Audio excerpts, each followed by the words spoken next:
সামান্য অজ্ঞাততার কারণে আজকে আমার এত বড় শখের একটা পেজ ছেড়ে আবারও শুরু থেকে সকল কিছু শুরু করতে হলো। হ্যালো এভরিওয়ান, আসসালামু আলাইকুম। আমার এই নতুন পেজ এশার বাড়ির ব্র্যান্ড নিউ ভিডিওতে আপনাদের সকলকে স্বাগত জানাচ্ছি। আশা করি যে যেখান থেকেই দেখছেন আল্লাহ পাক আপনাদের সকলকে সুস্থ রেখেছে। আজ থেকে প্রায় 1.5 বছর আগে খুবই শখের বশে আমি একটা ফেসবুক পেজ খুলেছিলাম, জাস্ট আমার দৈনন্দিন জীবনের টুকিটাকি বিষয়াদি বা আমার রান্নাবান্না ছোট ছোট ক্লিপ বা ভিডিও শেয়ার করার জন্য খুব শখ করেই সেই পেজটা খুলেছিলাম। এবং আলহামদুলিল্লাহ শুরু থেকে আমি সেই পেজটাতে খুব বেশি পজিটিভ এনার্জি পাচ্ছিলাম, ভালোবাসা পাচ্ছিলাম। এবং এই 1.5 বছরে আমি হয়তোবা শুরুতে ওইরকম সিরিয়াসলি কাজ করিনি বা পেজে ভিডিওস দেইনি, পরেও আপনাদের সকলের ভালোবাসায় সেখানে একটা মোটামুটি পজিশনে আসতে পেরেছিলাম এবং ভালো একটা ইমপ্রেশন ছিল সেই পেজের। আমি শুরু থেকে না ইনকামের মাইন্ডে বা ওইভাবে পেজটা খুলিনি, বাট অবশেষে যখন আমি সেট আপগুলো পেয়েছিলাম তখন কিন্তু অনেক বেশি আনন্দ লেগেছিল। আমার মনে আছে যখন সেই পেজে আমার 1K ফলোয়ার হয়েছিল, আমার মনে হয় যে যাদের 1 মিলিয়ন ফলোয়ার্স হলে যেরকমটা ফিল করে, আমি সেই আমার 1000 ফলোয়ার্সে এতটা এক্সাইটেড ফিল করেছিলাম। এবং দেখতে দেখতে না চোখের পলকেই কিভাবে যেন 23,000 প্লাস ফলোয়ার হয়ে যায় পেজটাতে। And I was so happy. Actually বলা চলে আই ওয়াজ অন ক্লাউড 9 যে আমার পেজ থেকেও এখন টুকিটাকি আর্নিং হচ্ছে।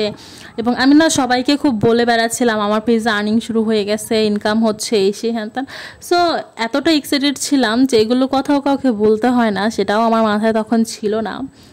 বিকজ ফার্স্ট টাইম এরকম কিছু একটা অ্যাচিভ করেছিলাম যেটা মানে আমার কাছে মনে হয়েছিল মেবি আমি কখনোই পারবো না, বাট আল্লাহ দিয়েছিল, হচ্ছিল। বাট আমার ছোট্ট একটা অজ্ঞতার কারণে আমার এই পেজটাকে আমার মানে এইরকম একটা পজিশনে নিয়ে গেছি যে এখন আর্নিংটা টোটালি অফ হয়ে গেছে। It's been 2 months now.